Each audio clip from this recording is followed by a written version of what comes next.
Hey guys, what's going on? I'm still a quick video on the next project I'm working on. Pardon my voice, it's a little hoarse right now. I'm losing my voice. Been sick all week, dry cough and stuff, so bear with me. I'll try to get this review done real quick. But I want to do a review on the statue I just got, this kit. I already started working on it the past couple of days, but my voice was worse back then, so I couldn't do anything. But I did a couple things to it. But in case you don't recognize her, that's Selene from Underworld.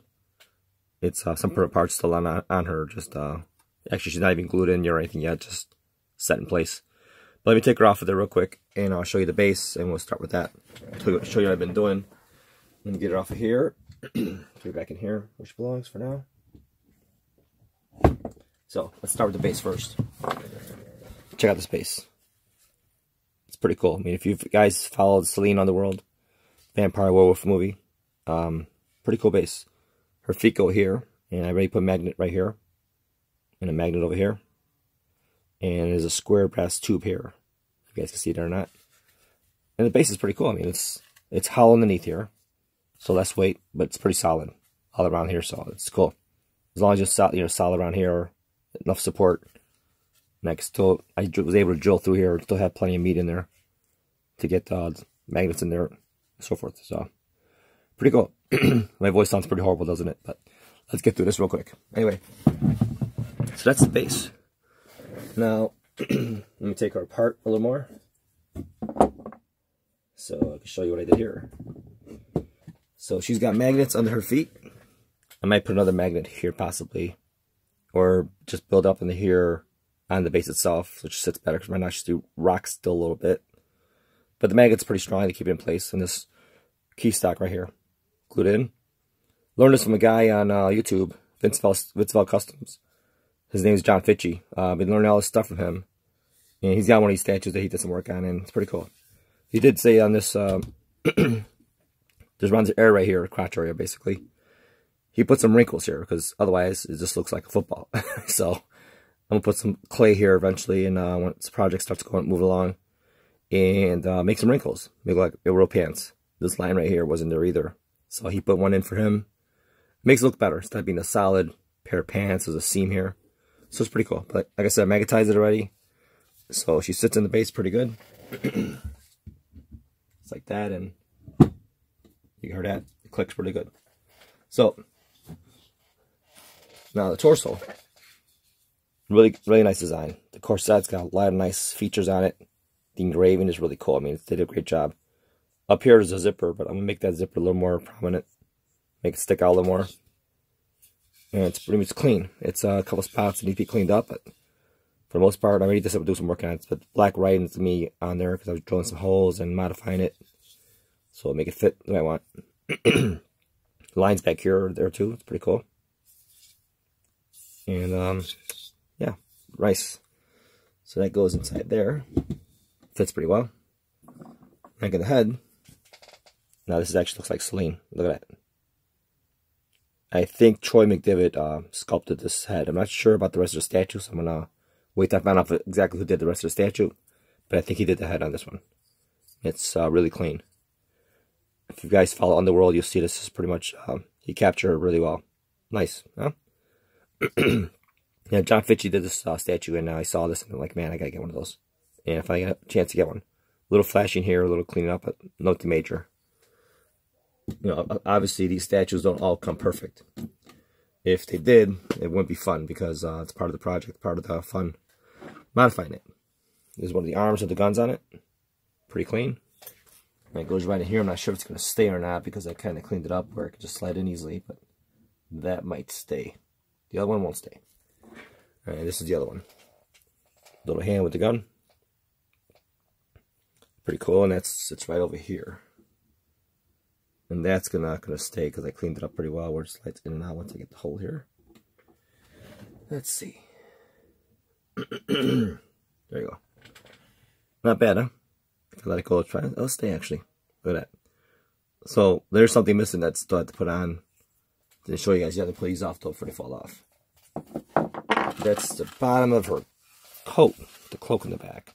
This is one of the hardest pieces to actually figure out how to put in, but this goes back here. It's basically the bottom of her coat. So it goes like that. So now let me just break this down a little more and show you what I did to make this work. And take her head off and her body here. So this is going to go on here somehow.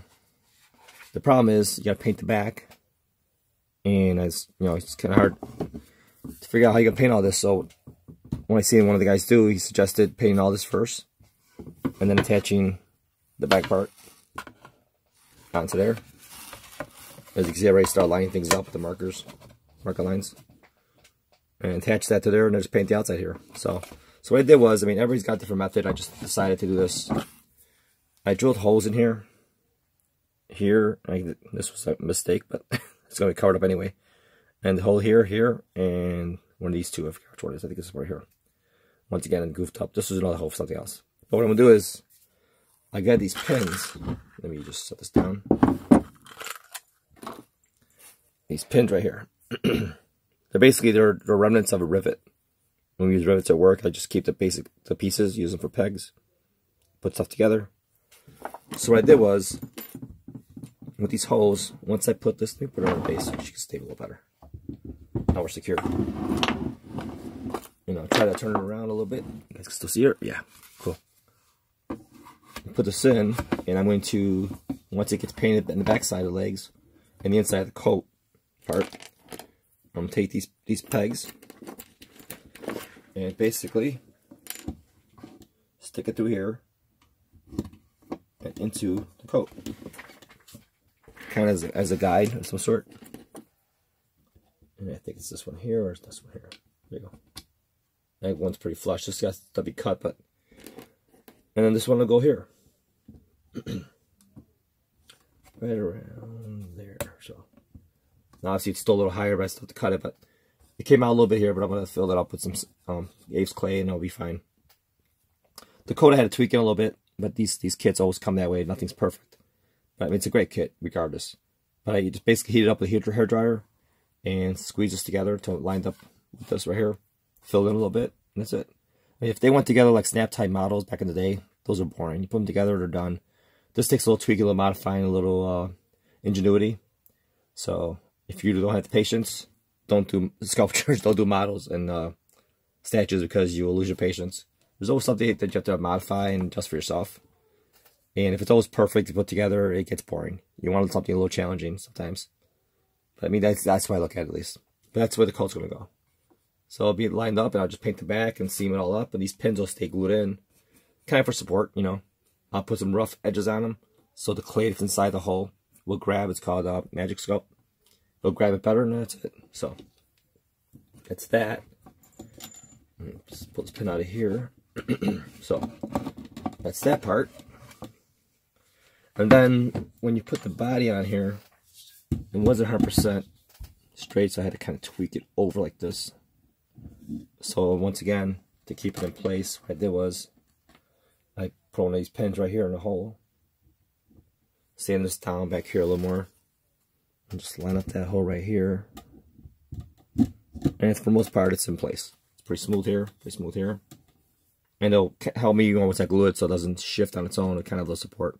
That's the only purpose of that pin, really. That's all it's for. Just for a little more support. Because it never hurts to have a little extra support there.